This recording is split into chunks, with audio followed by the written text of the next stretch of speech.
tout le monde. Avec le confinement, la crise, le coronavirus, tout ça, je pensais qu'il fallait mettre 2-3 choses au clair.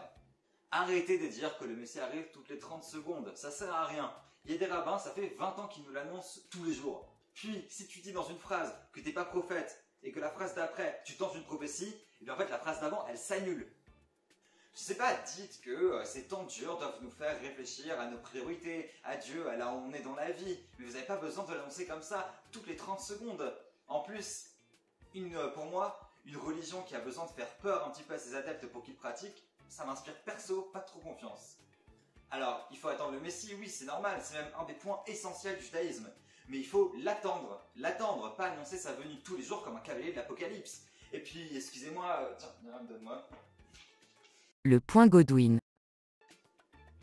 Oui, je sais, j'abuse. 1 minute dans la vidéo et puis déjà un point Godwin, mais n'empêche, qu'est-ce que ça voudrait dire de Dieu qu'il intervienne là maintenant en période de coronavirus alors qu'il n'est pas intervenu pendant la Shoah, pendant le moment où il y avait le plus de souffrance dans le peuple juif.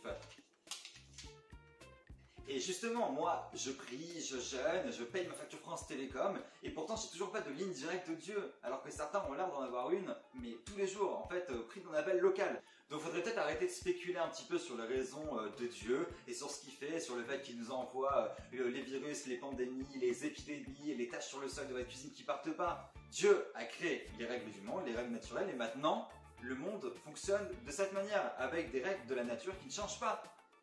Et donc c'est parce que, en fait, ça fonctionne de cette certaine manière qu'il y a le risque des catastrophes naturelles, des épidémies et autres. Parce que la condition pour la vie, c'est la mort. La condition d'avoir une belle jeunesse, c'est qu'on avance après inexorablement vers une vieillesse et notre mort. Le moment Ashkénaze. Donc forcément, notre nature imparfaite fait qu'il y a des risques d'attraper des maladies, de se blesser, d'avoir du mal. Mais ce sont les règles naturelles, et je préfère dire que c'est les règles naturelles du monde plutôt que de rendre Dieu directement responsable. Puisque ça voudrait dire quoi? Ça voudrait dire quoi ce Dieu qu'on sert qui tuerait des vieillards, des femmes et des enfants et des gens innocents? Je préfère largement dire, comme Rambam par exemple ou les philosophes rationalistes médiévaux, que c'est les règles du monde, que c'est le fait que Dieu lui-même a créé une nature qui est une nature imparfaite, la condition même de notre existence, de notre matérialité, qui donne la possibilité au monde de se corrompre à la nature, de recevoir un petit peu ce mal. Mais Dieu n'est pas responsable directement, il n'envoie pas directement toutes ces choses-là. Et non, personne n'est immunisé. Alors, ceux qui disent que parce qu'on est en train de faire des mitzvot, respecter les commandements, qu'on est juste en train de faire de belles choses très éthiques, qu'on est protégé par Dieu, non, ça marche pas comme ça en fait. Me forcez pas à ressortir mon point Godwin.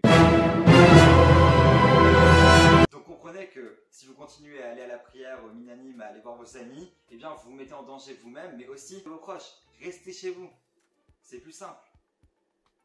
Donc il y a plein de choses à faire pour s'occuper. On peut s'occuper des personnes vulnérables, par exemple, en leur faisant les courses, en leur livrant leur nourriture. On peut commencer par exemple d'Afyomi, comme Myriam, ou faire toutes les choses qu'on avait remises au lendemain, comme par exemple un podcast.